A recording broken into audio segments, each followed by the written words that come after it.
Winter brings the feeling of nesting or hunkering down. It also means the picking up of a piece or two of handicrafts. The oven works overtime for those holiday family favorites, and knitters dash to their local yarn stores to squeeze in one more scarf or a pair of socks for that last-minute gift. As you are crafting away, Barmaids continues to handcraft yummy goodness for your skin. Barmaids handcrafts their products with natural skin-loving oils and butters, everything your skin needs to keep it soft and moisturized, and nothing it doesn't. Since you are likely to use your hands more during the holiday season, let Lolo keep them moisturized. It's simple. Get your hands wet, shake the water off, and get your Lolo on before you pick up the needles, cookie cutter, or drop spindle. Hi and welcome to Knitting Blooms. Today is Saturday, December 22nd, and this is episode number 86. Welcome to the show. Thanks so much for joining me today. I want to start by saying that I'm doing things a little bit differently today. As I mentioned last week, I have wanted to make some changes with the podcast, and this week I started making some of those changes. So I'm hoping that it goes smoothly as far as how everything plays out for you guys. What I did was I recorded some of the segments before I started this because they were kind of not really related to what I was doing. So I recorded them ahead of time, and then I will insert them as I go. So if it works out, I will continue to record like that, but we'll just see how today goes because you never know what's going to happen.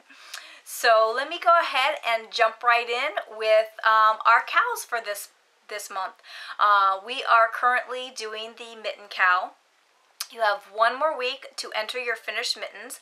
I'm hoping that we have a few more. In fact, I might even extend the deadline to maybe the second week in January, because I know how this time of year, if you're doing holiday knitting, I know for myself, this past week I ended up doing some last minute holiday knitting, and not very many of my projects got worked on this week. So I will probably extend it for another 2 weeks into January. So if you are falling behind or you don't think that you're going to get it finished, get started back on those mittens again, because now you probably will have until January 15th or thereabout. We'll see.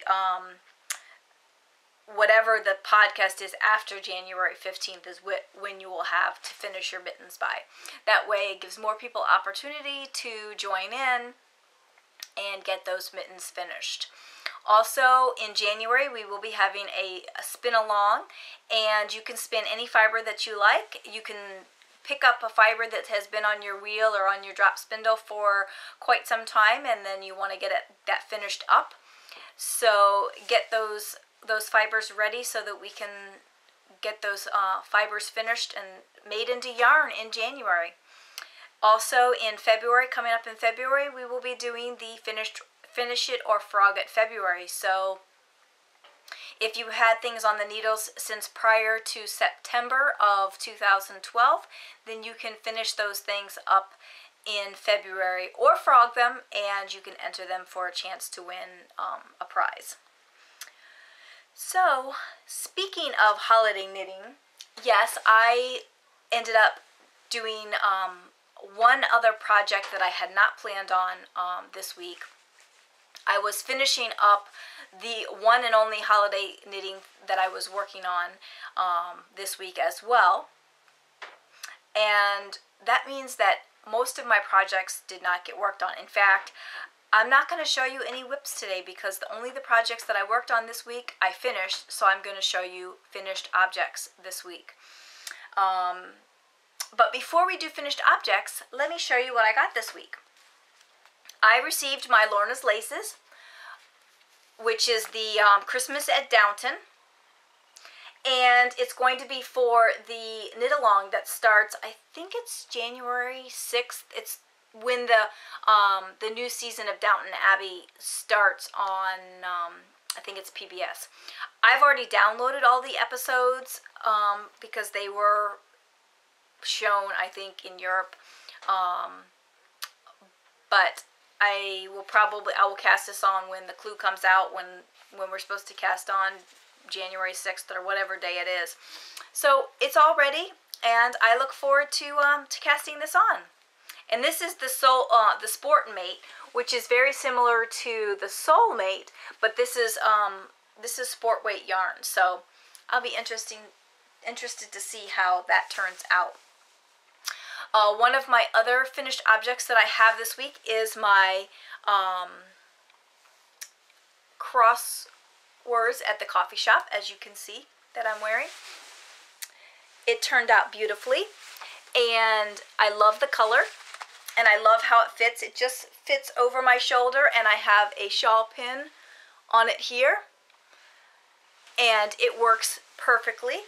I love the look of it. I love how it fits.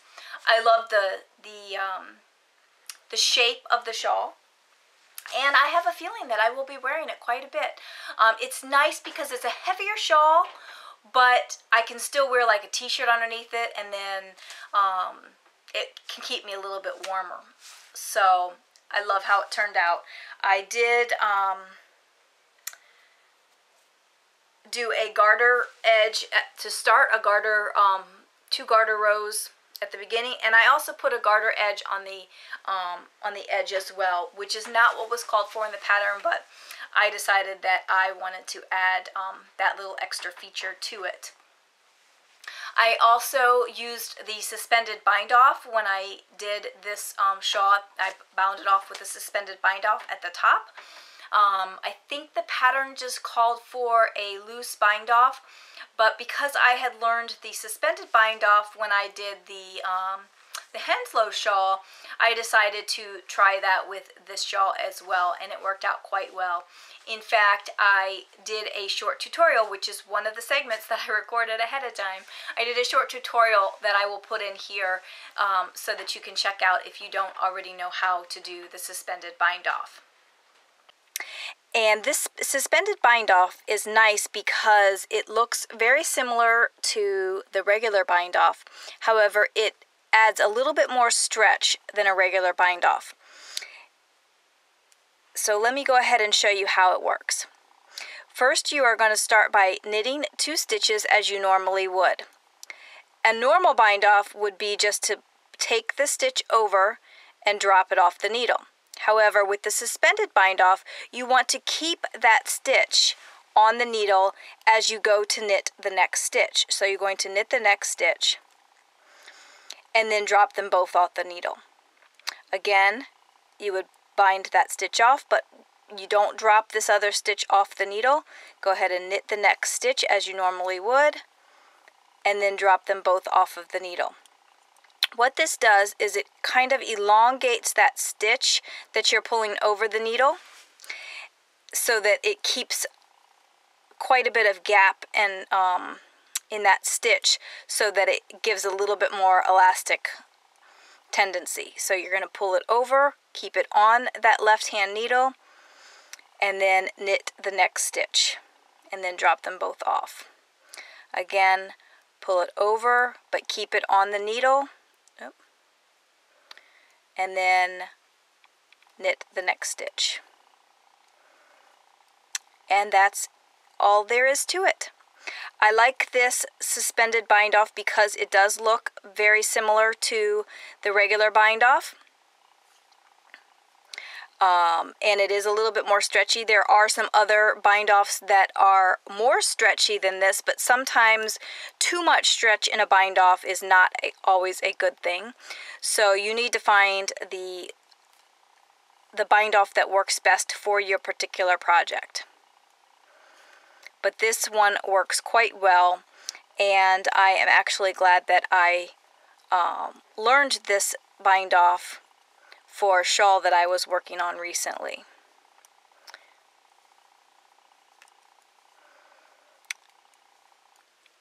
I'll just finish up these last few stitches so I can show you the edge here.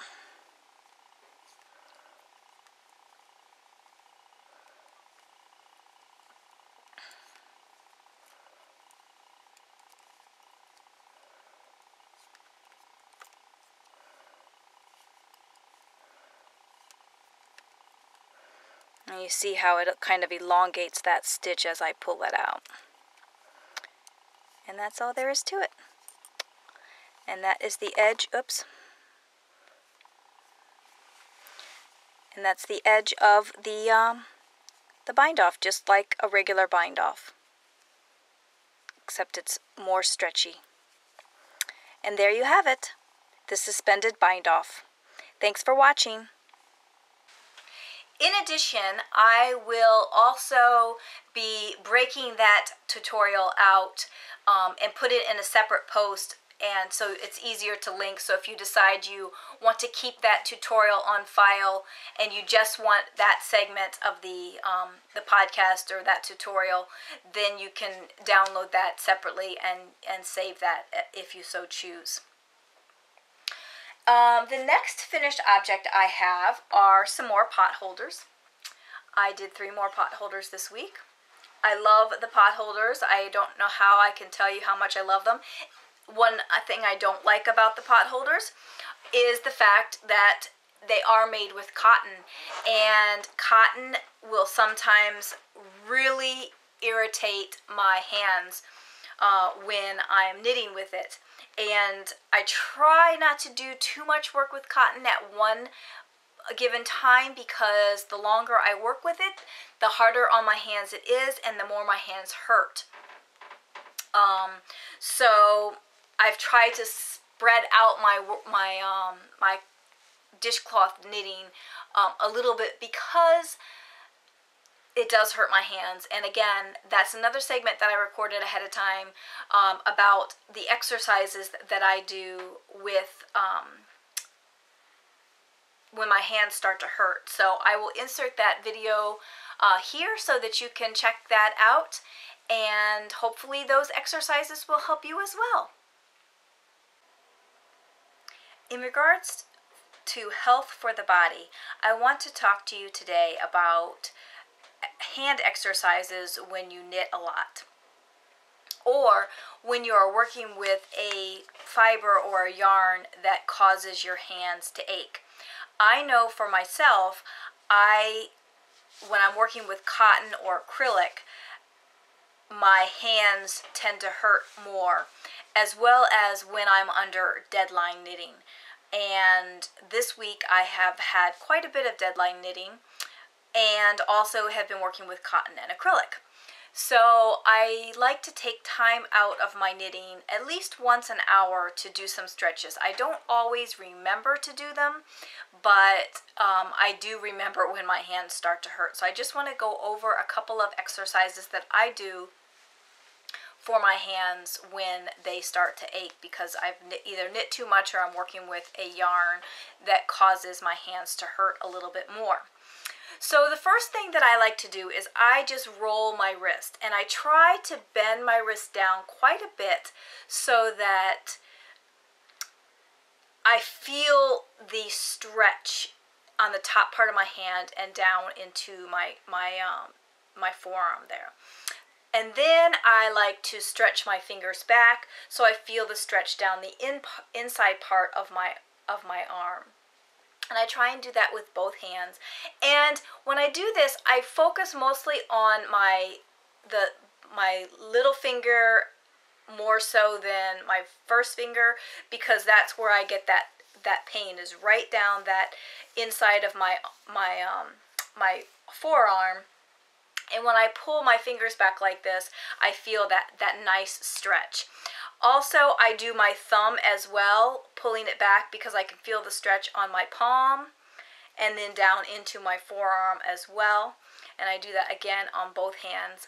If I'm in a time crunch, I like to just do both hands at once, and I'll push them together this way, because then I can do both stretches at the same time rather than one at a time.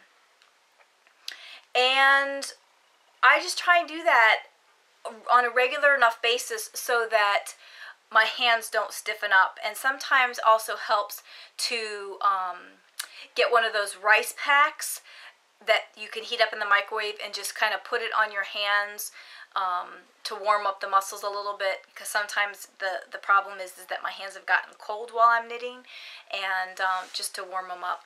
And I know that there are those gloves, and I believe I have some of those gloves, but I've never worn them. I've heard from other people that they do work wonders and they do make a huge difference. I really should pull out mine and try them out to see if that doesn't help my hands as well from when I do a lot of knitting. But I know that when I have deadline knitting and when I'm working with cotton and acrylic, I do find that my hands do start to hurt more than normal. So I hope those exercises help you as well. And again, I will separate that video out. I will probably not post all the videos at one time. I'll probably post the suspended bind off video this coming week, and then maybe the hand exercises the following week, depending on what other tutorials I have. I am going to try and do tutorials, even if they're just quick, simple tutorials, at least once a week. So hopefully you'll have some more things to watch and keep track of.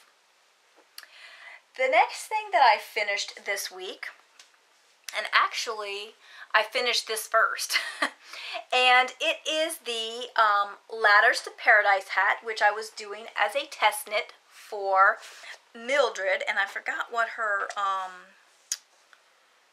let me see, hang on, I forgot what her Ravelry ID is.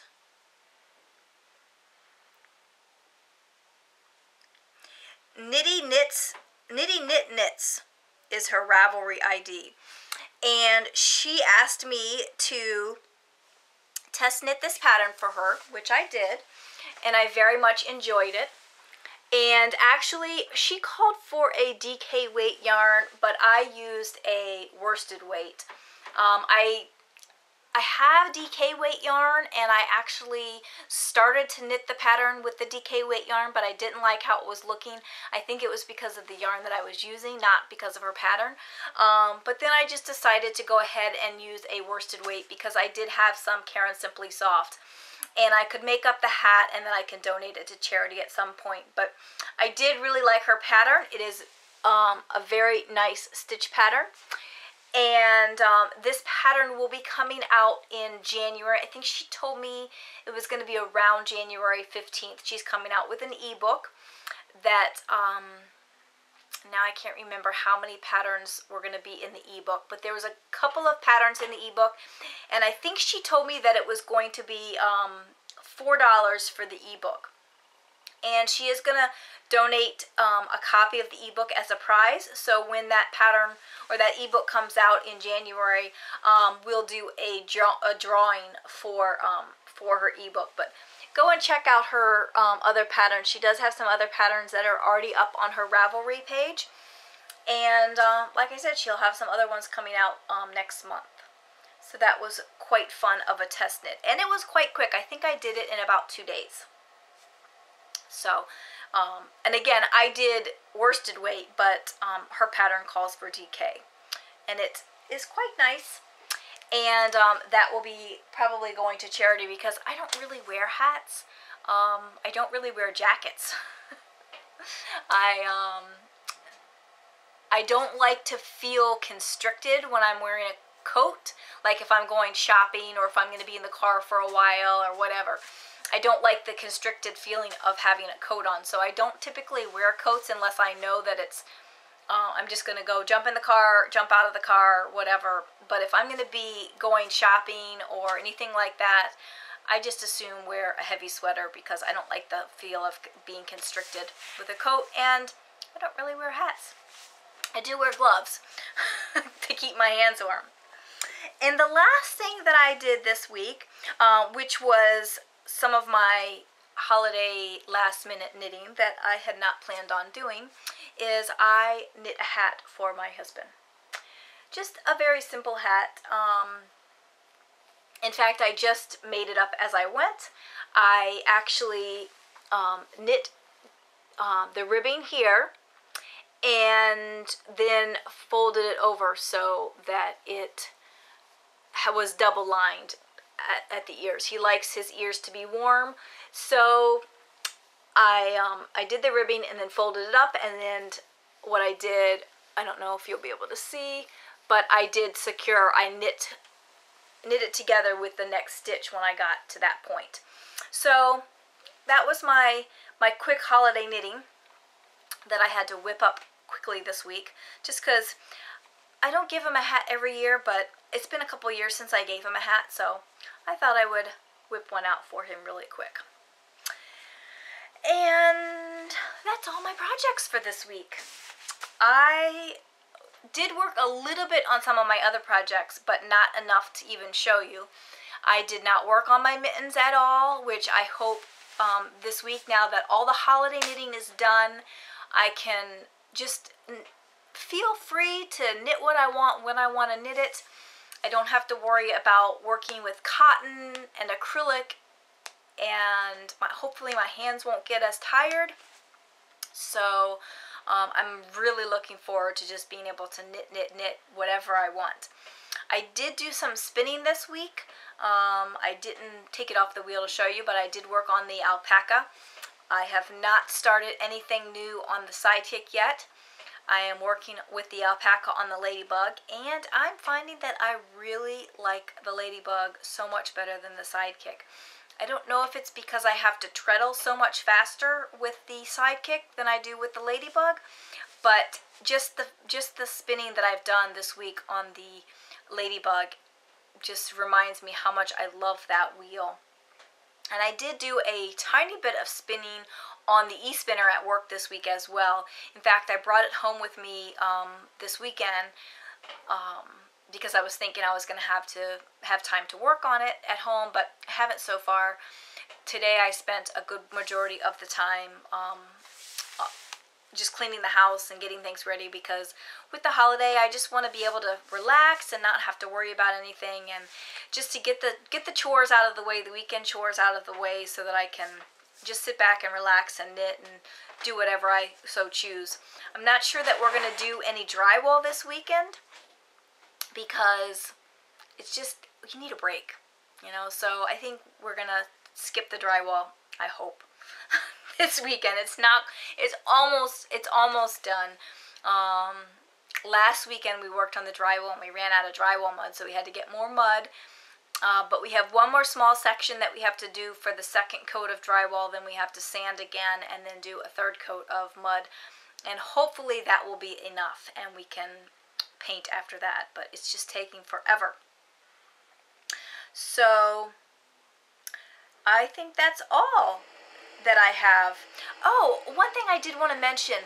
Last week I was watching the podcast through, or not last week, actually just a couple days ago. I like to kind of just watch it through once it gets uploaded onto Blip. And I noticed that the sound was off a little bit. And I did a little bit of something different with the conversion last week. And I'm not sure if that was what the problem was or what. But if you experienced any sound delay or syncing or what have you, I do apologize for that. I am going to go back to the way that I was doing things. I don't know why I always feel the need to change things up, but I should just stick with my tried and true way that everything works out fine and just stick with that. But I just always seem to think that I can improve the quality of the video by some way, shape, or form, and I don't know. It's kind of crazy. So okay, that's all I have for you this week. Because I did everything in segments, I'm not really sure how long the podcast is for you. So hopefully it is around the 45-minute or 30 to 45-minute time frame. And we will continue to try and keep that time frame as we go along. And I look forward to hearing from you guys this week. It was fun this week having a few more people introduce themselves on the group thread. So if you haven't already taken the time to introduce yourself on the Ravelry group thread for Knitting Blooms, please head on over there and introduce yourself, or just jump into any of the other conversations that we have going on over there. We have been kicking it up with the Don't Starve app that everybody seems to be getting into, which has been quite fun. There was a new update that came out this week, so I haven't played it that much since the update came out, so I don't have any new information, but everybody's sharing what they've been doing in the game over on the thread. So if you've checked out the Don't Starve game on Google Chrome, then go and check out the thread and see what everybody's talking about. So that's all I've got for you this week. I hope everybody has a very happy holidays and a safe holiday, and I will talk to you next week. So bye for now.